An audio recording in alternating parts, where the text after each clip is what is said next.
तो दोस्तों, ये कहानी कविता और नीलेश की है। कविता 30 साल की होने वाली थी, पर आज भी किसी हीरे से कम नहीं लगती। खूबसूरत चेहरा, तीखे नैन नक्श, गोलमटोल आंखें, पतले पतले होंठ, सुराही सी गर्दन, गठीला बदन और ऊपर से खनकती आवाज उसके हुस्न में 4 चांद लगा देती। वह खुद को सजाने संवारने में कोई कोरकसर नहीं छोड़ती। नीलेश ने जब कविता को पहली बार सुहागरात पर देखा तो उसकी आंखें फटी की फटी रह गई।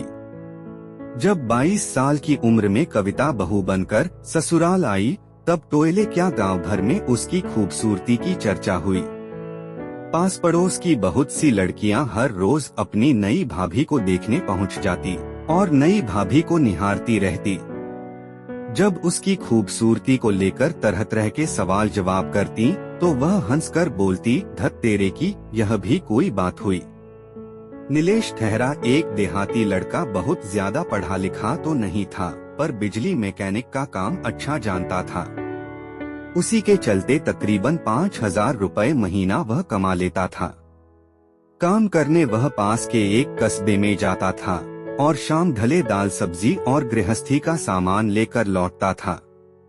कविता सच संवर कर उसका इंतजार करती। अगर कभी नीलेश को देर हो जाती तो कविता उसे कहती, देखो जी, हम पूरे दिन आपके इंतजार में खटते रहते हैं, पर आपको एक बार भी हमारी याद तक नहीं आती। ज्यादा सताओगे तो हम अपने मायके चले जाएंगे। यह सुनकर नीलेश उसकी जी हुजूरी करने लग जाता था। कविता मान भी जाती थी, गर्मागर्म जलेबी उसकी कमजोरी थी। नीलेश घर वालों से छिपते छिपाते थोड़ी जलेबी अक्सर ले आता था। वक्त बुलेट ट्रेन से भी तेज रफ्तार के साथ आगे बढ़ता गया और 3 साल में घर में 2 बच्चे भी हो गए।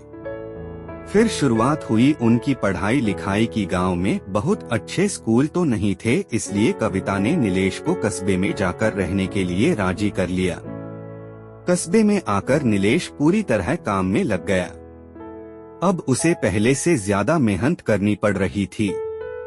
किराए का घर, मोलतोल का सामान, बच्चों की फीस, ऊपर से गांव में माँ बाप के लिए भी कुछ न कुछ भेजने की चिंता हमेशा नीलेश को खाए रहती। वह ओवरटाइम भी करने लगा था। जिंदगी की भागदौड़ में नीलेश हांफने लगा। अब उसमें पहले जैसा जोश व ताजगी नहीं बची। वह खा पी कर रात में जल्दी सो जाता था। उसके पास कविता की तारीफ करने के लिए न तो शब्द बचे थे और न ही समय बचा था।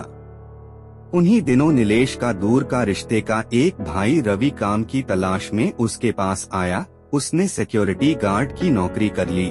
नीलेश के पास वाला ही कमरा किराए पर ले लिया। रवि की ड्यूटी ज्यादातर रात में ही होती थी। वह आधे दिन आराम करता और बाकी दिन में अपने छोटे मोटे काम कर लेता। कविता से उसकी पटरी खूब बैठती थी। खाली समय में वे दोनों खूब हंसी मजाक करते थे। रवि कविता की तारीफ के पुल बांधता तो वह मुंह में आंचल भरकर हंस देती थी। रवि उसकी मस्त हंसी में कहीं खो जाता था। रवि की अभी शादी नहीं हुई थी। वह भाभी के चुलबुलेपन, रूप रंग और मदमस्त अदाओं का दीवाना हो गया था। कविता भी उसे छेड़ने का कोई मौका जाने नहीं देती थी। एक दिन कविता रवि से कहती है, गांव कब जाओगे? क्यों, आपके लिए कुछ लाना है क्या भाभी? हाँ, लाना तो है, एक देवरानी। रवि इस पर कुछ झेंप सा गया था। उधर बच्चों के स्कूल में छुट्टियां हो गई थीं। नीलेश का साला छोटू शहर घूमने आया था। वापस जाते समय वह अपने साथ दोनों बच्चों को भी ले गया। जाना तो कविता भी चाहती थी, मगर नीलेश के ख्याल ने उसे रोक दिया था। उसके खाने पीने, कपड़े धोने की चिंता बनी हुई थी। नीलेश सुबह 8 बजे अपना खाना लेकर घर से निकल जाता था और देर शाम 7 से 8 बजे तक ही घर लौटता था। रवि की छुट्टी बुधवार को होती थी। एक दिन वह आराम से दोपहर के 1 बजे तक सोकर उठा। चाय बनाकर पी। बर्तनों की खटपट की आवाज सुनकर कविता ने पुकारा, अरे रवि जी, थोड़ा आना तो आया भाभी, कहकर रवि दौड़ा दौड़ा कविता के कमरे में गया। वह औंधे मुंह बिस्तर पर लेटी हुई थी। क्या हुआ भाभी? ज्यादा कुछ नहीं, थोड़ा सिरदर्द है।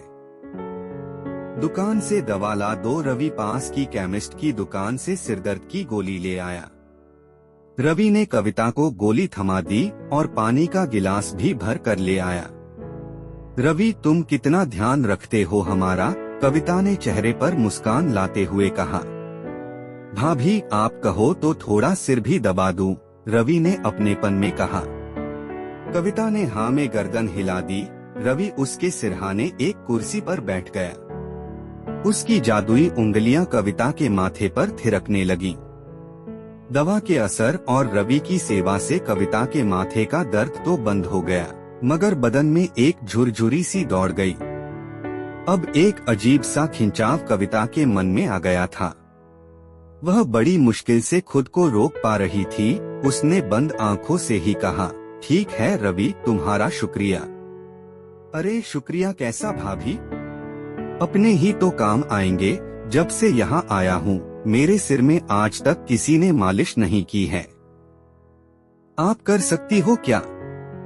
कविता सोच में पड़ गई कि आखिर आज रवि चाहता क्या है। बड़ी मुश्किल से वह खुद को रोक पाई थी। फिर आग पानी का मिलन, क्या करे, मना भी नहीं कर सकती। उसने खुद को वक्त के हवाले कर दिया। कविता की पतली लंबी उंगलियां रवि के सिर में हलचल मचा रही थीं। वह धीरे धीरे सुध-बुध खो रहा था। उसने कविता की गोलमटोल हथेली को पकड़कर चूम लिया। कविता ने अपना हाथ खींचते हुए कहा, यह क्या है रवि? यह मेरा शुक्रिया है भाभी। कविता ने रोमांटिक होते हुए कहा, बस इतना सा शुक्रिया। रवि ने कविता को अपने सामने की ओर खींच लिया।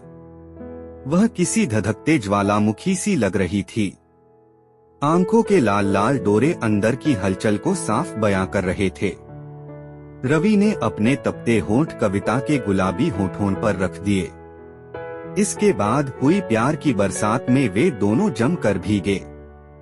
जब एक दूसरे से अलग हुए तो दोनों ने मुस्कुराते हुए कहा, जी शुक्रिया।